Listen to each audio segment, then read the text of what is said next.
Hello and welcome to the Whosoever Book Club, a book club where we come and we look at various different books from chosen by various different guests, and we discuss them from a Christian point of view.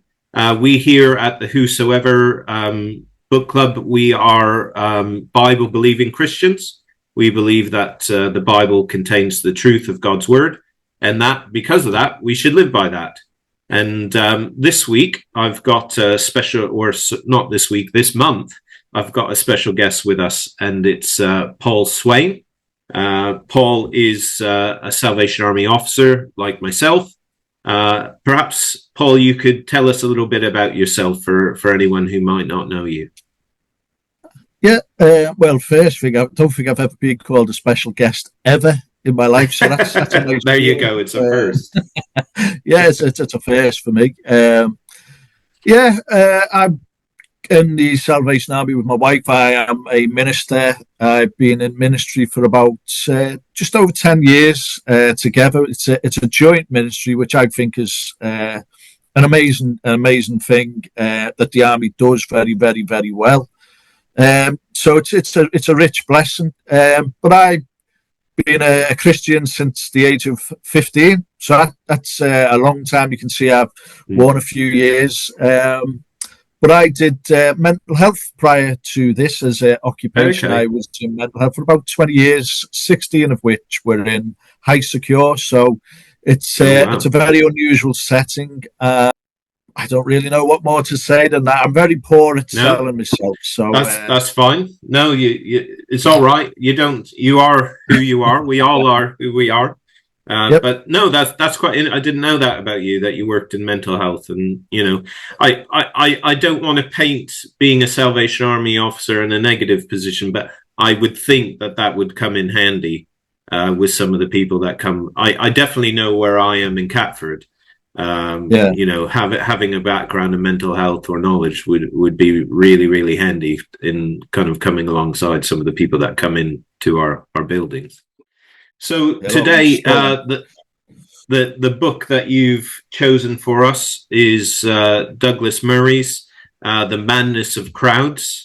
And we've read that over the past month, and I hope those who are joining in have read it as well. If you haven't, maybe you want to pause this or put this in your watch list, go away, read the book, and come back. It might help in terms of the discussion that we're going to have. I just say from the beginning as well, when I mentioned this book before, Douglas Murray himself is not a Christian.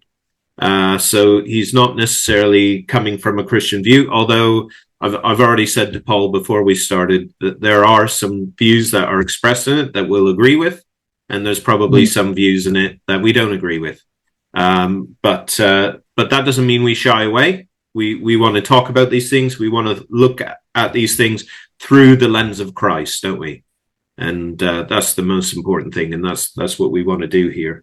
So do you know anything about, did you know anything about Douglas Murray, or do you know anything about Douglas Murray before you read the book? I first came across Douglas Murray on YouTube, and it was the Strange Death of Europe. He was doing I don't know, it was over journalist or whatever. It was a YouTube video, and it was a bit academic, but he was talking about the politics of Europe, and he was unpacking a lot of what he was talking about in his own book, The Strange Death of Europe. So when I listened to that, it chimed with a lot of what I believe in. I thought, he's very, very articulate. And he's a good wordsmith, and he's able to articulate some quite profound points and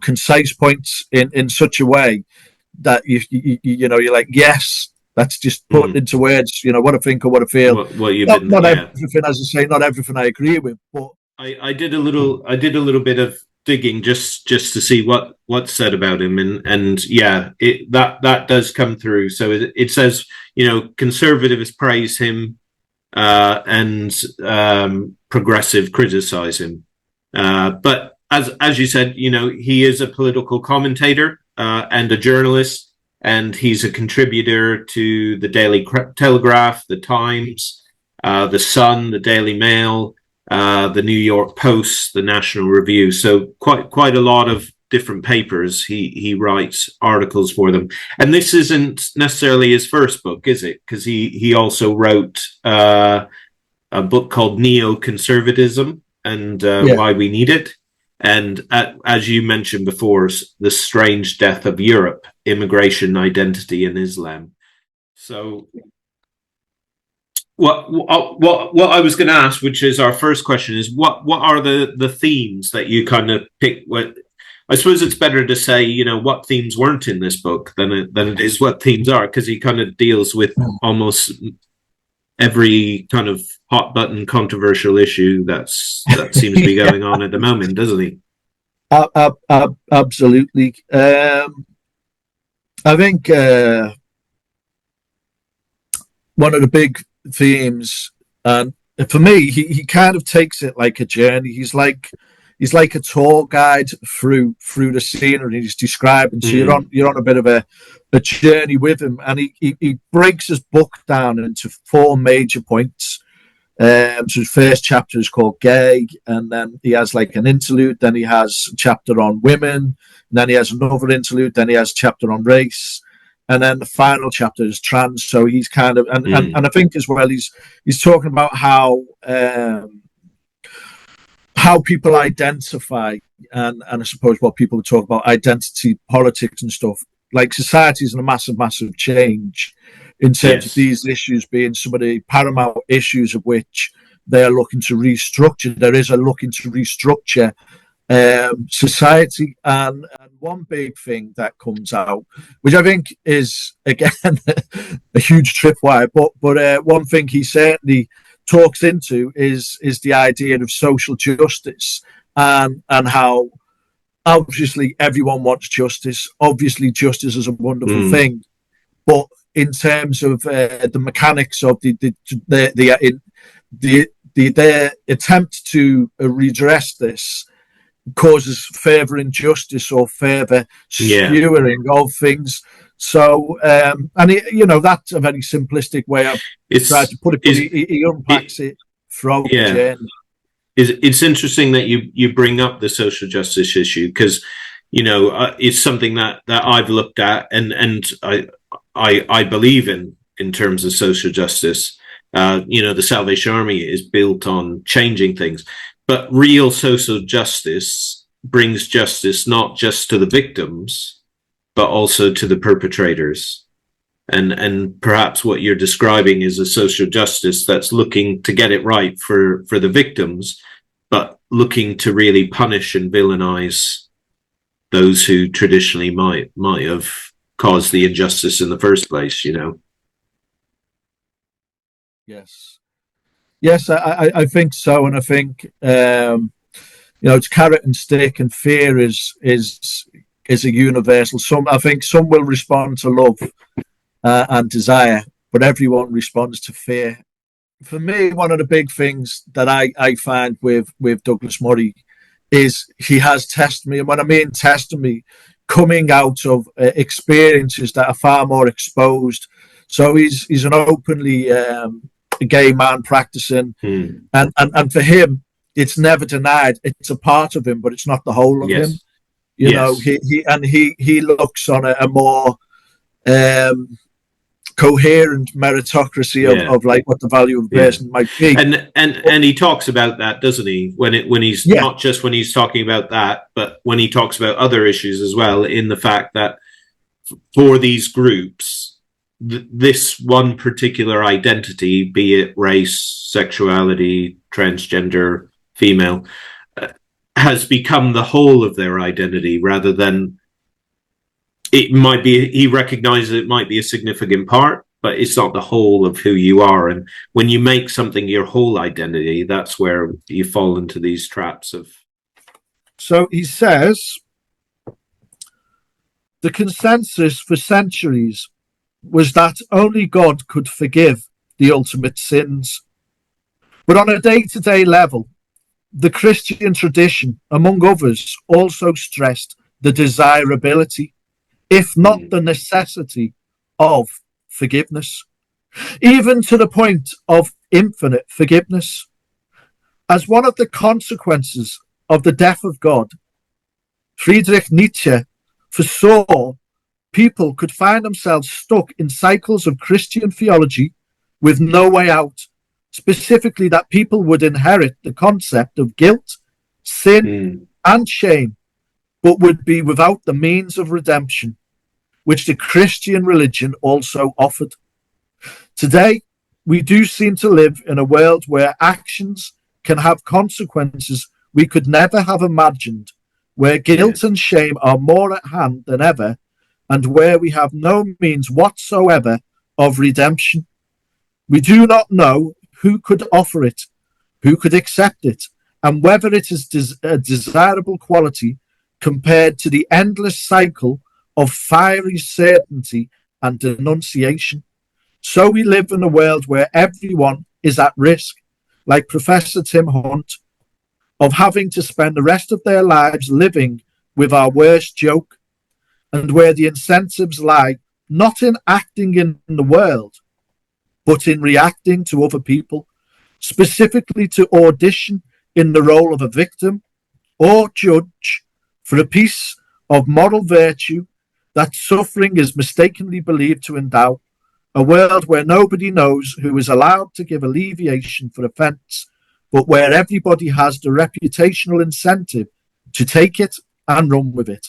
A world in which one of the greatest exertions of power is constantly exerted, the power to stand in judgment over and potentially ruin the life of another human being for reasons which may or may not be sincere.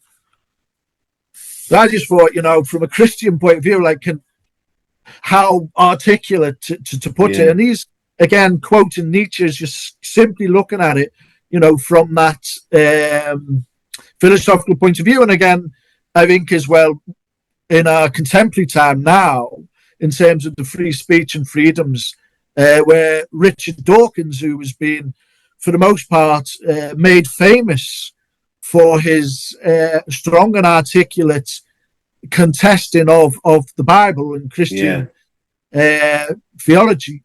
And yet he now also, from a philosophical point of view, talks about a kind of cultural Christianity. So I think, it's such a profound book. And as you said already, it is a secular book written by a secular man. But actually, from a moral point of view, I think it begs for the Christian to take a look. What really worked for you about the book? I suppose you may have touched on some of these things already.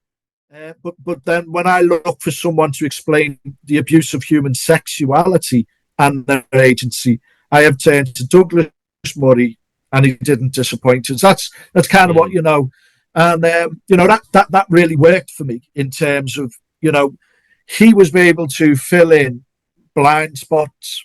I have blind spots. We all have blind spots of experience, and that's what I was looking for. I think his book was incredibly well researched. So he and as I think you mentioned this before, he makes points on both sides. He quotes people from both sides. He doesn't just say, "Look, this is all just what I think, and look how rubbish that is." He makes the points of what they're saying, and he's researched both sides of the argument and where they're coming in, and finds a way of taking that research and communicating it in a way that is just basically plain speaking and easy to understand, which is really helpful. And I appreciated that it was well researched, because it allowed the book to come across as a well thought out argument, rather than just somebody who might be upset with people of different races, or upset with women, or upset about transgender or sexuality. He researched everything to back up anything that he actually might have stated or came to a conclusion on. Mm-hmm. So, and I think as well, he doesn't look to draw a massive conclusion. I get the opinion again that it's more about the intention to pursue knowledge rather than actually the absolute reality of saying this is the conclusion. He's Yeah. saying, look, how can this make sense? And I think that is the wonderful thing that he does. And he does his Yeah. last chapter is conclusions, but again, they're not absolute. I didn't find it to be. And I think he kind of he exposes like a light going on and like looking under a microscope the forces that are out there that masquerade as being benign or benevolent. And it feels like he's given a clarity of description so that you can kind of say, what's this taste? What's this sensation that I'm feeling? And he kind of puts a finger on it. And that's the thing. So I think, again, as we said before, he doesn't name or shame, doesn't go into the politics and say, well, it's this force or that. He does mention Marxism, but that's, I think that's rather than necessarily political belief, which it is a political belief, but it's actually, he's speaking about it in a modus operandi in terms of this is how it works, this is how it has the effect, this is how it's a vehicle in which to move things about. And so he only mentions that, so he's not over politicizing, but he's saying this is a like things being Machiavellian, so I think that he alludes to these things in such a subtle way, and again, everyone will be able, I think, to be able to paint that in their own experience. So in whatever way people interpret, they'll be able to transfer that. And that's the beauty of it, as a vehicle for actually, if there's a madness, and that's what the book says, if there's a madness, then the best way to inoculate is to allow people to come to the senses. And that can only be done in a pastoral nature. And I think that the book leads in a very pastoral sense. And I fear, that people will just not look at it. And I think that it'd be a great shame. My thing to people would be to go and disprove it. If you think that actually you're going to disagree with it, we'll go and take what he says and put it to the test. It's that freedom to actually say, well, is it true? Let's experiment with it. Is it true? So I find as a material to look at, it is great value. Yeah. Was there anything that didn't work for you?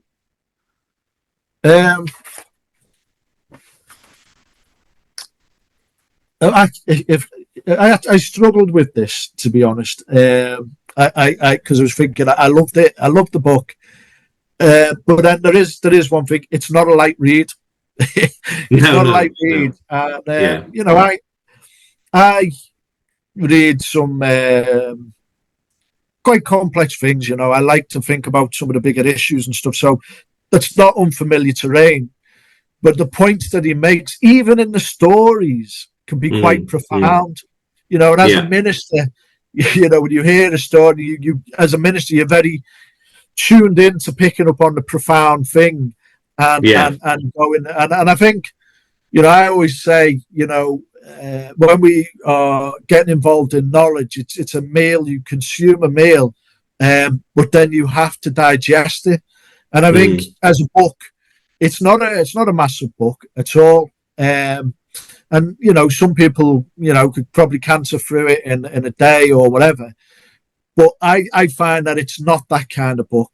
As I say, I won't want to put anyone off saying it's really deep and complex. I don't think it is. I think that it goes beyond that. But the point you need time to process, don't you? Yes, absolutely. And I found that a lot of the time I'd get to a point and think, right, I just want to stop and think about that. So I have actually read the book twice. Obviously, I read it and then I recommended us talking about it today, and I reread it again. But even again, rereading it again, I was getting to the point of thinking, I forgot about this, and so I was finding myself stopping and just taking time to process it. So I've got to admit, I cheated and I did it through audiobook. Right. So and he reads it, so it's being read in his voice. So but even then, as you say, there's times the disadvantage of audiobook is he says something and I can't necessarily immediately go right back because it keeps going. Yes, where yes. when you're reading a book, you can just stop at that point for a moment and pause. And audiobooks, you have to rewind and find the right place. And Well, I have to say, I'd love to have heard but, it on audiobook, because I think as well, it is very conversational, the book. It's like two friends come together and he says, well, you've noticed this and you noticed that. And I think if he's reading the book itself, the nuance of what he's saying would come through even stronger. So I would highly recommend anyone the audiobook also has a update at the end. Kind of looking at it post pandemic, everything that's happened kind of since 2019, and a bit of reflection on that, and actually the reaction he got because of writing this book as well. He talks a little bit about that, so which is interesting. Something that I wouldn't say it's a big deal, but I did find that the examples he gave were always to the very extreme of what some people have done, rather than the examples being maybe more middle of the road reactions and things. Now, he probably does that because what he's trying to say is, look, people are taking things too far. So he's showing us how they've gone too far. But at the same time, I did think, well, not everybody who might disagree with him is going to, be on that extreme, have that extreme reaction, or, in that way, when he's talking about some of the protests at the universities around, there was one about race, and then, the students got upset and all that kind of stuff seemed like quite an extreme reaction, rather than maybe some other ways that people have reacted more middle of the road. But again, his whole point is how it's being used and how things have swung so far. So perhaps that's why he chose those examples. I think you make a really powerful point. I think I agree with what you say. And I think that he is passionate about about what he's saying. And I think, in terms of, I think, culturally, one of the things he's very, there's a lot of stuff obviously going on in Israel and stuff like that. And that's one of the things he's been a very big advocate of that. And his passion on the comes out in what he's saying, to the point where he can condescend some of the people from the other side. But it's born out of that passion that he's feeling. And I feel it comes from a genuine sense of grief. And some of the stories he talks are full of grief. So I did hear some of the stories of some of the suffering of people in the book. And, I felt the tug of the heartstrings, and I felt that it was a genuine thing. But I agree, he's using them as a vehicle to make a point. He does it strong, and I agree with what you're saying. And I think that's you're right. To me, we've talked about him being fair-minded, but actually there's an undercurrent where he has a sense of justice, where he wants to show what he feels as being a great wrong. In terms of how things, so you're correct, and I think that's a worthy point to make out that is there to point that out. I agree with you. He does, and clearly it's good to acknowledge that, because anybody who is maybe from a different position, I suppose it helped to be aware of that. We agree it's there. Yeah. Now, final question then that we always end with. What are your takeaways? What might you do different or whatever from having read the book? So in some ways, this is a little bit weird because it's not a Christian book, which the other Christian books are, but it doesn't mean it can't inform our experience. I think it broadens my knowledge, for me. I probably won't remember everything that I've read in it, but, you're dealing with everybody and hearing everyone's point of view. So my big takeaway is having heard, some of the experiences of people and diverse, particularly one of the things I wrote in terms of the trans situation, which I think we haven't really looked at. But the first three words I put when I was thinking about, and this is going back to the themes that came out to me when I thought about how he's talking about it, was madness, cruelty, and sympathy. Madness, cruelty, and sympathy. With the sympathy, it was completely. I found there was a lot of empathy. It was like, let's come away from it. And I think, the extreme experience that it has on the individual was to the point of saying, it's not a small change. Yeah. And I think it's a massive issue. I think when I've been doing a Bible study on Genesis at the moment, and I thought that it's been a very fundamentally important time really to read it, but actually recognize the assault on the image of God in terms and at every level. And I think that the transhumanism, and I would go beyond transhumanism. It's not like, obviously the book's just talking about gender identity. It goes far beyond that. Whereas the transhuman is human and AI, which is massive. People aren't even talking about that. But if they're making AI a god, and the damage is exponential. This is the deep end of it, and I think that from a Christian moral point of view, it's greatly underestimated. And it was only, as I say, going through the origins, the book of Genesis, that you see how many ways it's being cut away.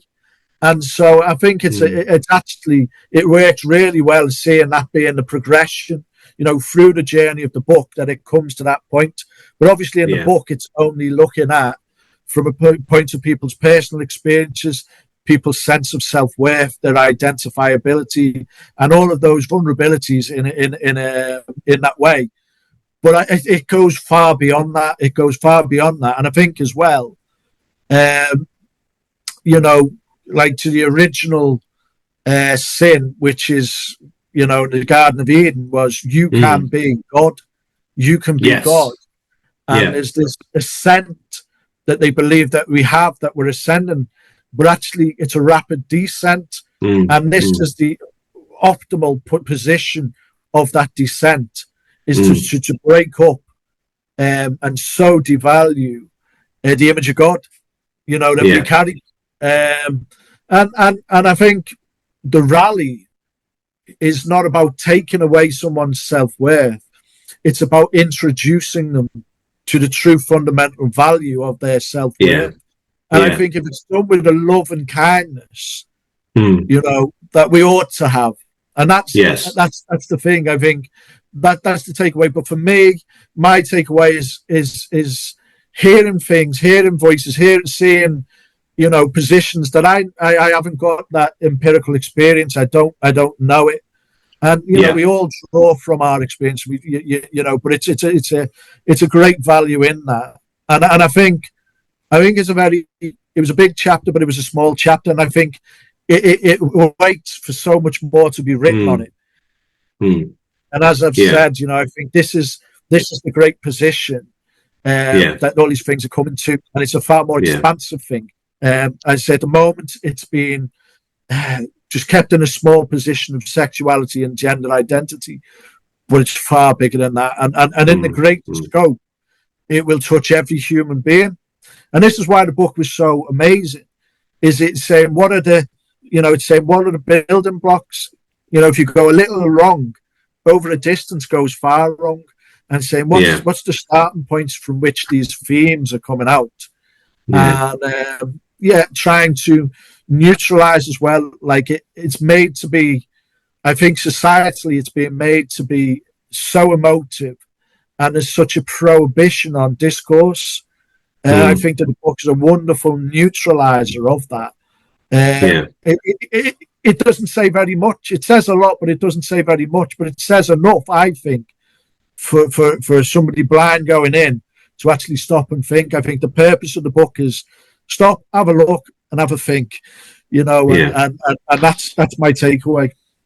Okay, excellent. Mine is basically trying to take the warning that he's giving, or the statement that he's making, in terms of these things have gone too far, to correct injustices in the past. And I think we all recognize that all of these groups have been badly treated in different ways, and their attempts to correct that, or society's attempts to correct it, swinging too far the other way. There's a danger, perhaps, for us, as we see it going too far the other way, in wanting to bring things back, that we push it too far the other way, and kind of the message to us of trying to make sure that we don't go too far and land up hurting people, and what you were talking about in terms of trying to address these things with care and compassion. So yeah. Excellent. So Paul, thank you very much for joining us. Everybody who listens, I hope you enjoyed that. If you've read the book, we hope that you found it helpful in one way or another. If you haven't read the book, then maybe our conversation might have inspired you to go and check it out and learn a bit more. And feel free to leave a comment and tell us what you think. Maybe you agree with us, maybe you totally disagree with us. It doesn't matter. Feel free to leave a comment, whatever you think. Our next special guest is going to be a friend of mine here in Catford, who works with another church locally. And we're going to be looking at the 3D gospel. And that's taking a look at the three different main types of culture which exists within the world, which are around innocence, guilt, shame and honor, and fear and power cultures. So we're going to be looking at that. It's quite a thin book. So my wife read it in an afternoon. I'm a bit more of a slower reader, so I'm still working through it. So it's very accessible, and it's by Jason Georges. So please pick that up and join us next month, where my special guest will be Guy, and we'll be discussing that through. Okay, thank you very much, and God bless. Bye.